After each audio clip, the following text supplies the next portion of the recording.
Dry shade annual plants.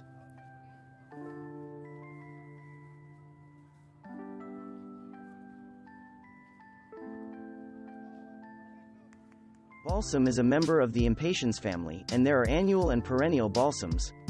Annual balsam is easy to grow from seed and blooms pretty much all summer. It can withstand short periods of drought but can't stand wet feet. Balsam flowers in shades of white, pink, rose, and red and grows and blooms fine in partial shade.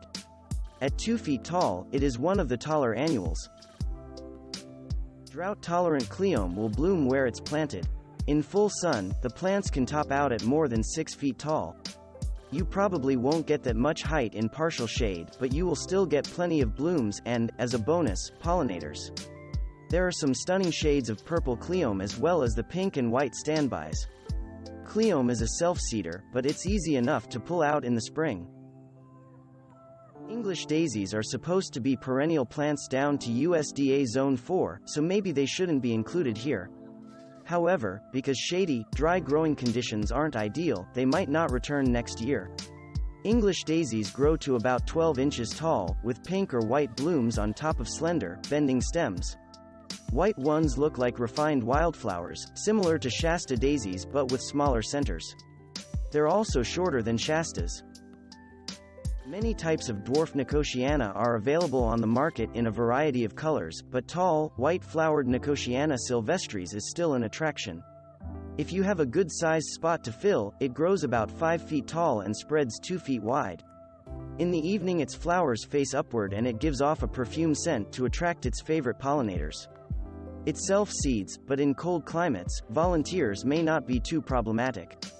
If you live in a mild climate and don't want it to spread far and wide, keep it away from open areas, such as in the back of a border. Not all forget-me-nots are annuals, but the annual variety grows to about 6 to 12 inches tall, with the typical forget-me-nots blue flowers blooming in late spring or early summer. It may not be perennial, but it will self-seed with abandon, so expect many more plants next year unless you deadhead before the seeds form. Annual forget-me-nots prefer partial shade. Most foxgloves are biennials, growing only a low rosette of leaves the first year, then sending up a tall flower spike the second year. Knowing that gardeners are impatient people, the nursery trade kindly starts annual foxgloves in the fall so that they're ready to jump right into flowering mode during their first year in your garden. Foxy is the most common variety of annual foxglove.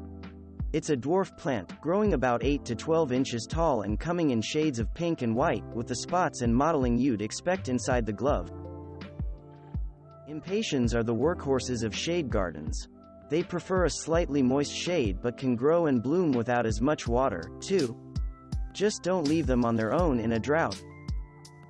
Lobelia has been bred to bloom and bloom it does. There are trailing varieties and others that grow as nice, neat mounds. The flowers are small, about a ½ inch wide, but profuse. Blue Lobelia is the most commonly offered, but it also comes in white and pinkish red. Lobelia works well for baskets and along the edge of a bed. Although it is a full sun annual, it will bloom in shade and prefers partial shade during hot, dry summers. They grow about 10 inches tall and wide. Pansies are the cool weather annual, which makes them perfect for shady gardens. Regular water will keep them blooming longer, but pansies are surprisingly tough flowers.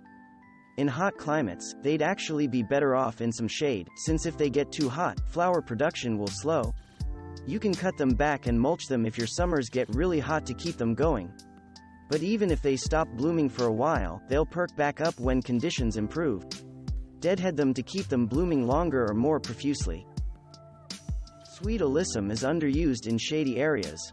The plants stay low, growing 3 to 5 inches tall and form dense clusters of flowers in white or purple. Thanks for watching. Subscribe for more interesting videos. And please hit the like button for the YouTube algorithm.